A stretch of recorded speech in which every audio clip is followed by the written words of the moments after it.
Thank you, Mr. McIver, for joining us today. So, first of all, I would like to congratulate you on that. That's a very big issue you achieved in your ministry.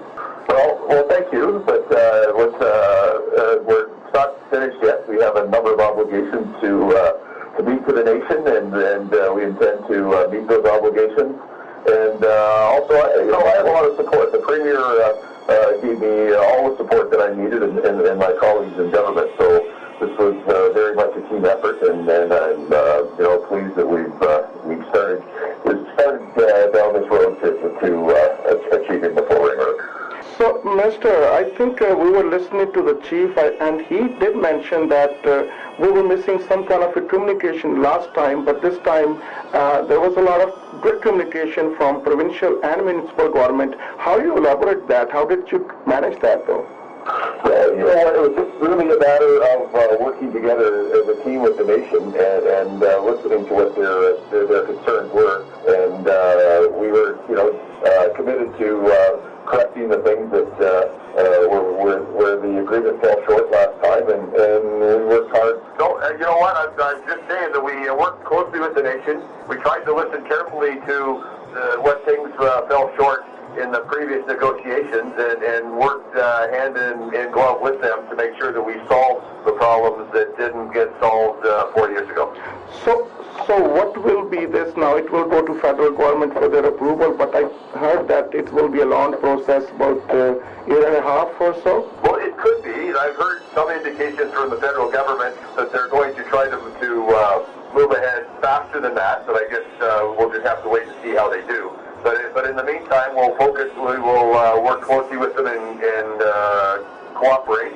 And we'll also stay in touch with the Tsuut'ina people and make sure that their needs are being met, because this isn't the end of our working with the Tsuut'ina. This is the beginning. This is we consider this the Alberta government considers this a long-term partnership with the Tsuut'ina to make sure that Calgarians benefit, Albertans benefit, and the Tsuut'ina Nation is successful along the way too. And normally, how long, if the process go like through the normal pace, how long it should take before we should start driving on this road? You know what? Once we get free access to the road, the contract, the agreement we have says that we have maximum of 7 years to get the road open. So we hope to obviously get it complete in less time than that. So, but we can't really give you a timeline now, because we can't obviously let contracts out until we have until the federal government approves the agreement. So it's a little early yet to put the exact time on, but I would say less than 7 years is the outside before people can actually drive on that part of the ring road. And which part will be open the first, like to the southeast end or southwest end? The southeast end piece will be open. It was supposed to be open on October 1st. The contractor's late in finishing the work.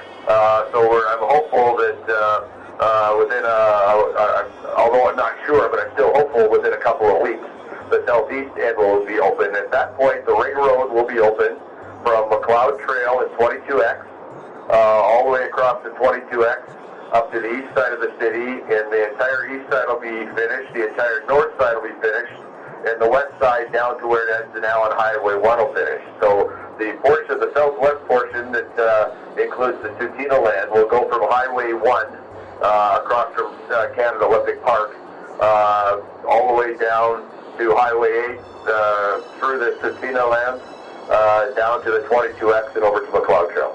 So, Ric, can you tell us a little bit about the deal? What was the exact deal? What you offered to them and what they accepted for to? Yeah, we traded land. We needed about 1,000 acres of land to make the utility right of way, which would include the road work. And the nation is getting about 5,000 acres of land that's now mostly used as a grazing lease, a lot less expensive land, which is essentially due west of where the Tsuut'ina lands are right now. So this is the lands chosen were as the result of some careful negotiation and discussion. Any displacement charges or any fee you are paying them to? Yeah, we've committed to replacing about $60 million worth of infrastructure that we'll have to knock down. It includes a recreation center, a number of homes, golf course, gas station, a bunch of other buildings, and some road improvements on the nation, and plus a lump sum payment of $275 million.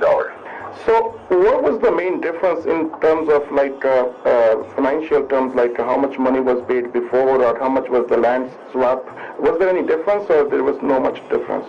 Well, the land was pretty similar. We have it's a slightly different alignment to the road, not a lot. So because of the different alignment, there was a slight difference in the number of acres that went to the province, and slight difference in the number of acres that went to the nation. There was more money for infrastructure because with the alignment change came the need to knock down a bunch of current structures, and of course, as I mentioned earlier, the golf course, the recreation center, a number of homes, and things like that. So while it's pretty similar in financial terms to the 2009 deal, I think the big difference is the certainty that in the words of the agreement. Back in 2009, the agreement gave certainty to the province on the land we needed, but it gave the nation a promise based on the government's best efforts and no final date when the nation would get the land that they were supposed to get. So, really, you can't really blame the nation for not saying yes, because, if you and I were to trade homes, and I was to get your home on December 1st, and you were to get my home at some undetermined date in the future based on my best efforts with no guarantee, you probably wouldn't sign that deal either. So that was the guarantee. I think the chief was talking about that there was no guarantee. But anyhow, after the vote, I think from Sutina in 2009, we heard from the then Premier at Stalmert saying there won't be a deal between Sutina and province ever. But how did it start? Did the First Nation approach you? You approach them, or municipal government approach them? So I think you're right. From what I understand, what your impression of what former Premier Stelmach said, I think is accurate. But he actually did change his mind. He did, before the end of his term, give permission for the negotiations to start again. And the government at that time approached them. And then, of course, Premier Redford became the Premier of the province, and after the election, she was good enough to appoint me as her transportation minister. And Premier Redford and I agreed right from the start that the correct way to finish the ring road was in partnership with the Sutina. And she gave me the responsibility of doing that. And I just have to give the Premier credit. She gave me so much support along the way. When I needed it, and she really said, do the right thing for the nation, do the right thing for Albertans, and do the right thing for Calgarians, and if you can make all that work, that'll be great. So that's what we've tried to do. I think Premier did very good job in appointing you in this post, because she knows only you can handle this situation and work done, so that's why she appointed you. The Premier has provided tremendous leadership throughout this process. And we couldn't have gotten this far without the Premier's leadership. And while we're talking about that, let me just say that the Sutina Chief and Council have been very honorable and respectful partners in our discussions, and I'd like to think we've formed a very strong friendship as a result. And you think, I think they got new chief, we got new mayor, and we got new premier. That might be the part of deal too? Well, personalities matter and people matter, so I'm sure that has a lot to do with the fact that we were able to come to an agreement that I believe is good for all parties. And of course, I think you were involved in the municipal politics and your ward was next to Sutina. That might help too, right? During the time that I was on city council, I knew that the Southwest Ring Road made a big difference to the whole south end of Calgary, and I felt strongly back then that we needed to work with the nation.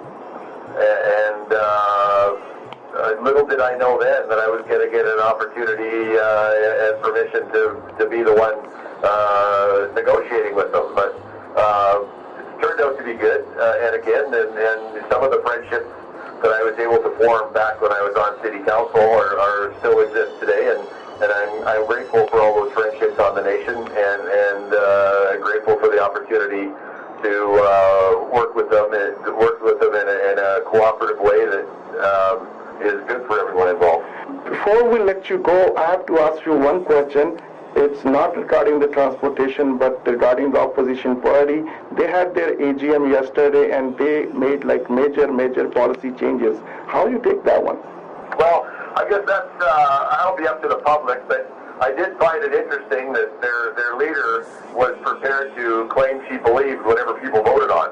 I'm not sure that actually qualifies as a belief system, or leadership for that matter. So, you know what? The opposition can do what they want, and we will keep serving Albertans.